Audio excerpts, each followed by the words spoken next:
Welcome back to Boruto Anime Review episode 264.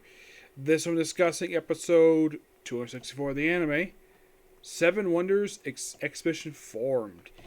Yeah, this is a basically like a test, let's have an episode of the series where we have the students go explore the school at night. Yeah. Now, aside from seeing, now, in case you're curious though, does the preppy girl, one who's got in trouble last episode, that she a couple episodes back, does she do anything episode? Not really, no. We have some other students, with the exception of Himawari, Kawaki, and the princess, a lot of the characters don't really do much anything at all. Of course, Himawari's friends she met during Nichira, they appear in the episode, they don't do very much. Oh yeah, 7 mysteries. So, and we see Shino also is here too. You see him here, clean. You can see as long as you want. Just be sure to clean first. You see him there. You see him a couple more times after that, and that's it for Shino. Yeah, Shino, a character who was pretty much shafted.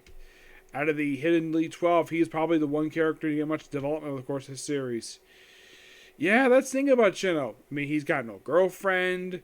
He has no kids of his own. Kiba's got a girlfriend, still dating the same woman after, oh my gosh, seems like over freaking decades dating the same woman. And they haven't got married and had kids yet. I'm like, seriously, dude, what is your problem? You have a beautiful girl, you date a beautiful woman, and you haven't tied a knot with her? Why? Because you're from a dog clan and she basically has cats? I don't know. Yeah. But in the case of this episode here, it's like, oh, let's explore some Kamaki. The only reason why he's there is because the princess is Kea. She has exactly one too, and she tries to fool around with the 7 mysteries, where we have a alive human body type of thing. It's like a ghost thing with a mirror, moving third Hokage statue. I thought that was so hilarious. The fact they had a statue of third Hokage at the academy. I'm like, really? They have a statue of third Hokage and not any Hokage who's not even alive anymore? Not any of the first Hokage? Not the original, second, third, or even fourth?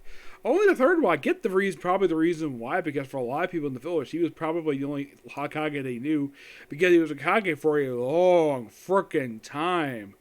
With the exception of the brief period of time he basically was stepped down due to having the fourth Hokage there, he was an Hokage for about 50 years before he finally died. I mean, he became a Hokage at the age of 18. Yeah, because the second Hokage died in battle, and he named him a successor. So the whole thing with that is you have Kawaki and Kea's butler just listening up, and you have Himawari seeing this and just keeping it a secret. Yep.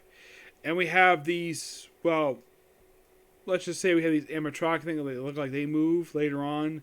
Yeah, as for causing the other stuff to move, even though it was Kawaki and the other one else moving and stuff, yeah, as for they say there's no 7th wonder, 7th hidden mystery per se. The only one we do see is the stuff in the science that come to life, the ghost, and the statue, and that's pretty much it. We don't really see much here. And yeah, then we see we gotta check out one more place. The faculty room. Okay. And then we see some paint cans, and we see this mysterious person cleaning the room, and it turns out to be Shino. And here's the thing. The students, with the exception of one, don't recognize the Shino. I think it's a ghost. And then Himawari's like, oh, hi, Shino-sensei. What are you doing here? Yes, seriously, Himawari recognizes him. Probably because she's known him for a long time. Well, that also the fact that he basically knows her mom. Yeah.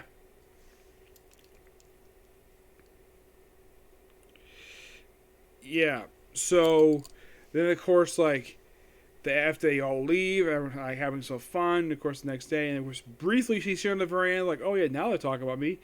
And I'm curious this whole episode, where is their teacher?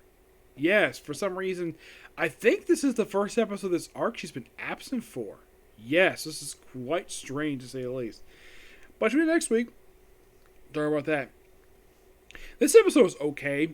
Nothing really much it's not terrible, it's just okay. I mean, aside from having beautiful animation and basically having Himawari get a chance to do something, not a lot to write home about this episode. But next week, we're going to have teams formed. rival teams, where apparently comic teams made up of Himawari and the princess. Not a bad idea.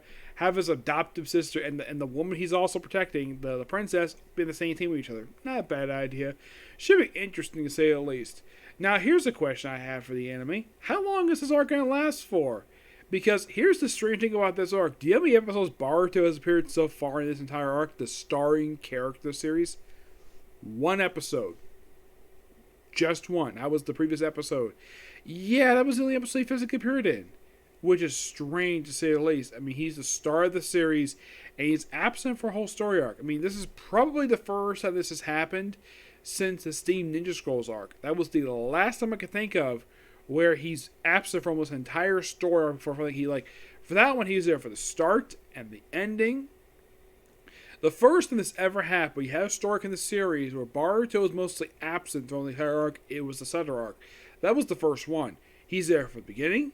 He's there for the end, but the rest of the arc, he's not there at all. That's the gist of it. But this is only like the 3rd time in the series that this has happened where now he's been there as basically in the bookend in the episode when he's not the focus. But to have like several episodes of a whole arc where he's absent for, yeah. As to what he's doing, who knows?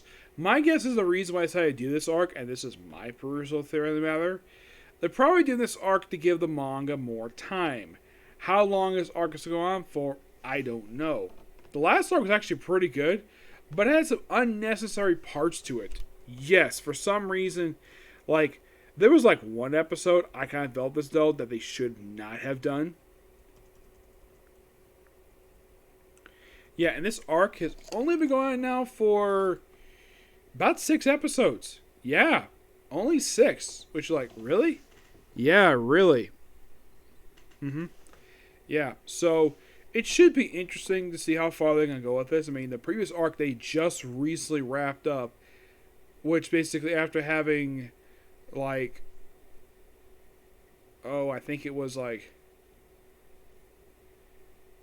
about 5 7 episodes, I guess they decided to have basically this whole thing of, let's just have I think I know the reason why basically it feels that way. Because the first 2 episodes were with the same person, and then we have 2 other writers, and we have more writers coming in. But it should be interesting. Yep.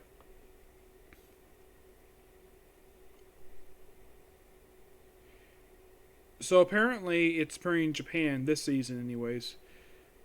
I read something else there. But one thing I kind of hope, though, the series eventually does in the future, adapt more to light novels. There are several others they could easily adapt. I mean, you can just adapt more. You only adapt just Ninja Scrolls and Parent-Child arc. And that's it. That's all they've adapted so far. 2 books. I mean, aside from the manga and the Satara miniseries, aside from the main manga itself, that's pretty much all they've adapted because you got a lot of anime original content here. Do I think they could adapt one of the light novels? It's possible, but it all depends upon the Studio Parrot. It's up to them to basically do that. Yep. But yeah, not much to say this episode. This episode was okay. Yep. So yeah, that's the episode review. Next one is probably going to be tomorrow because we're at 11 o'clock right now. So tomorrow, Flashman. And that'll probably be it for tomorrow, okay? Next video. Bye.